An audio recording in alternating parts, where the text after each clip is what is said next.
guys, welcome back to Pikasash's The Royal Trap playthrough. So right now, we apparently got out of the dungeon after being poisoned by Nazagi, which I think is like totally ingenious.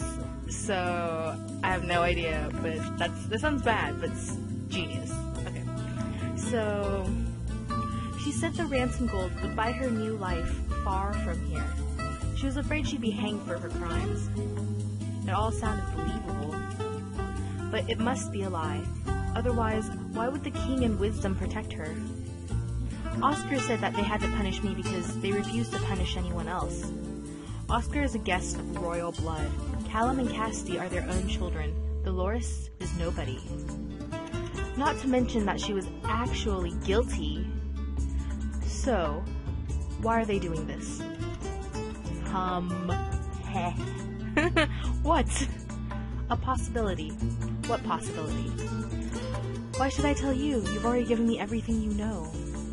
You are weakened from the effects of my drug. You are officially a criminal and an invalid, with no freedom of movement. What use are you of me now? You gave up on your valet to get me. I am now the only agent you have who can see things clearly. Perhaps, but can you be trusted? Are you willing to work on my behalf and promote my interests, as long as they do not endanger your Prince Oscar? Even to the point of helping me to win the hand of the heir of Guelinor. If you'd asked me that question while I was still in my prison cell, I might have to think about it. But now the choice has been made for me. It's too late to keep my head up and wait for an ignoramus return. I can't read ignominious. Return to Awesome Tower. I'm in too deep. Working with Nazagi offers me my only chance to unravel this mystery. And that's not the only detail which might be considered. It's not only the question of right there and right now. This is the matter of the future. My future. My first loyalty remains with Oscar, of course. But I have already realized the truth. He and I must eventually go separate ways. I can't stay with him forever. The very best that I could have hoped for would have been to settle him in a prestigious marriage, such as a match with Princess Cassidy. Oh, oops, I'm sorry guys. Like, you guys can pause and read that. My bad. I'm with you, my lord. Good. Rest a bit. When you think your stomach can handle it, I will summon a light meal. And then, my dear, we will scheme. Woo! I like scheming. Prince Nazagi idea of a light meal turns out to involve even less flavor than the rations I received in the dungeon. Nothing but gruel, dry bread, and weak tea. Considering the tender condition of my stomach, that may be for the best. I have been fed and watered and rested.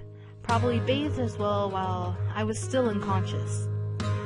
Few would suspect a prince to be a competent sick nurse, particularly a prince with such a sinister reputation, and yet the two aspects are not unrelated. You look uncomfortable. Are the pains still bothering you? I'm trying not to wonder if you've added something to my food this time. Of course I have. Oh, why? What? Nothing harmful, my dear. You're still suffering the side effects. The powders I've added will soothe you. He may be telling the truth. There's nothing to say that all potions must be harmful. The reason that no one trusts a pharmacist is that there's simply no way to know. This bothers you, doesn't it? Do you always drug your servants? Only when it's useful. He picks up a small string of colored wooden beads and begins to idly spin them with his slender fingers. Many skills which are unknown here are common in Adston Teeth. I'm sure your homeland has its specialties as well. This is so genius, like, I totally would do this. Okay. Everyone in Adston Teeth learns to mix potions? Not everyone. Only those who have studied with a master. We respect the search for knowledge. We're very respectful of the knowledge, that's why everyone's afraid of it. A mix of toxins can bring about a painful death, that is true. But that is so different from what any common woman or man can do with a knife in hand. I can see a knife to defend myself against it. Can you defend yourself against an arrow or a bullet? A sniper's shot can only do harm. With the right herbs, a master can heal. He is so smart! Okay. Some things at least, not all. Well, you do seem to know what you're doing. Strange as his ways may be, they have worked so far. I finished my meal, conscious of his scrutiny, and sat up straight in my chair. So, how can I help you? You said you thought of something. Yes, a most interesting possibility. Tell me with your eyes, is there any resemblance between Princess Cassidy and the former Page Dolores? Resemblance, I'm not sure. Not really, their faces are very different. Of course, I've never seen Dolores look happy, and I've never seen Cassidy scowl. That's part of the difference. So in details, they're very different. With my vision, the details are harder to see. To my eye, they are both young women of similar age, with similar build and coloring. It is largely hair and clothing that sets them so far apart. I try to imagine Dolores in a velvet gown, with her hair long and well-tended. She might look a great deal better. Petulance could become haughtiness, attitude merely spirit. Still, the first thing anyone notices about Cassidy is her sweet nature. Dolores has nothing of the sort. Do you think she's trained as a double? I doubt anyone would be fooled. Not exactly. He extends his left hand, palm up, as if exposing or weighing an object. Miss Orphée, as they call her, must be of some significance for the king to go to such lengths to protect her. Then, with his right hand, also palm up, supporting the small string of beads. There are persistent rumors among the lower classes of Guelnor that our Princess Cassidy is an impostor. He brings the two hands together and clasps them into fists. Do you see? Are you suggesting that Dolores is the real Princess Cassidy? What better reason for the crown of Guelnor to keep her close and safe? But why? Why would they turn their own heir out into the street and raise an impostor in her place? Are you familiar with the fate of Catesby and the younger Prince of Guelnor? He died of an illness as a child. Unfortunately, for poor Callum's hopes, that does appear to be the case. Imagine, if you will, that you are the ruler of a powerful nation, and you have just lost a son, a tragedy even for one of many. But worse, now your heir shows symptoms of that your only heir shows symptoms of that same disease. The stability of the kingdom depends upon her health, especially if the wisdom was unlikely to produce more children. So you conceive a plan to protect your line of succession, to avoid any risk of disaster. You exchange your princess for a healthy pauper's child. One infant is more or less like another, are they not? They could have their pick. A girl of the right age, whose hair and eyes favored the royal line. The crisis would be resolved. I have no experience with infants myself, but I find it slightly hard to imagine them being casually treated.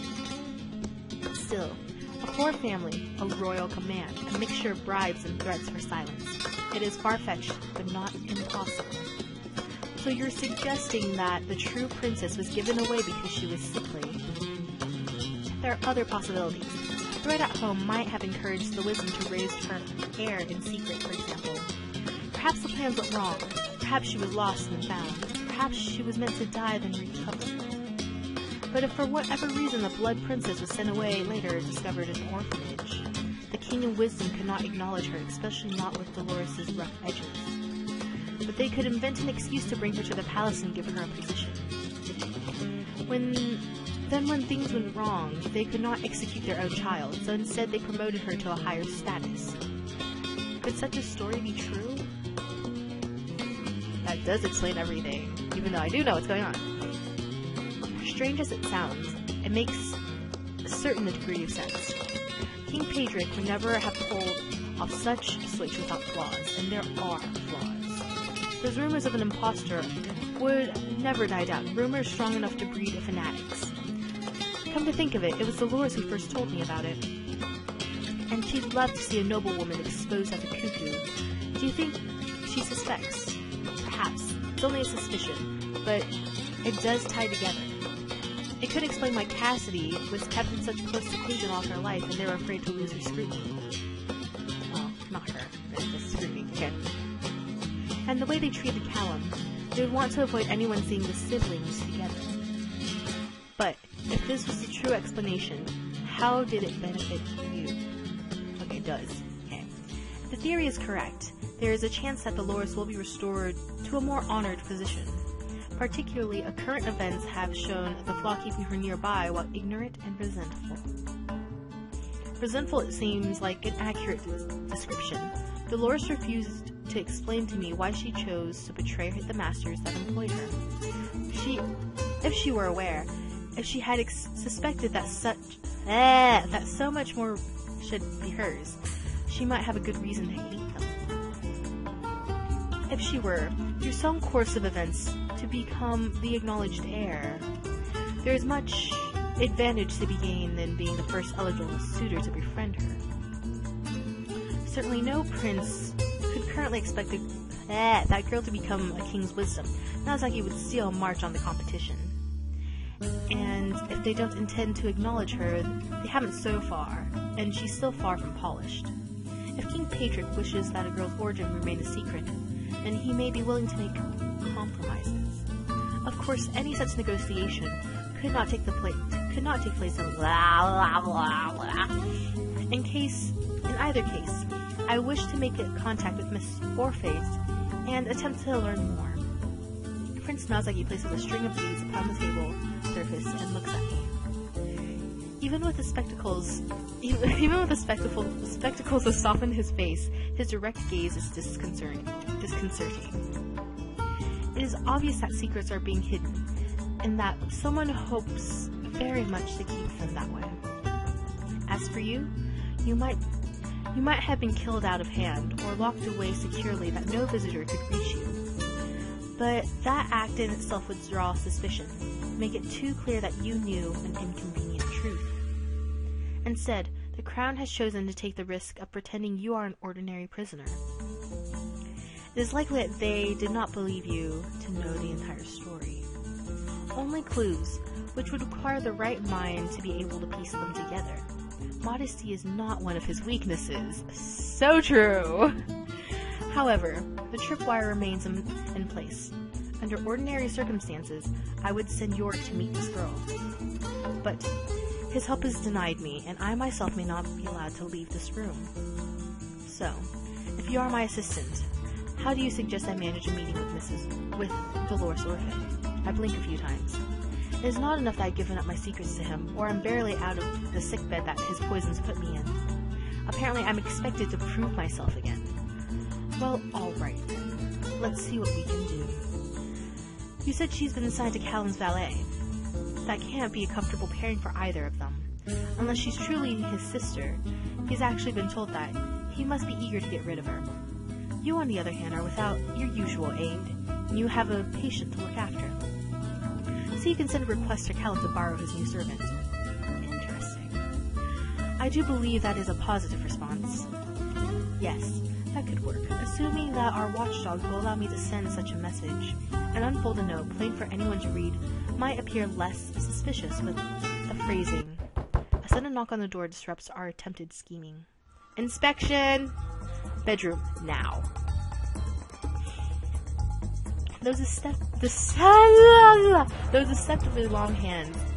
strong hands, seize my arms, tugging me along in haste. Nazaki half shoves me into the bed with a painful pressure on the back of my neck.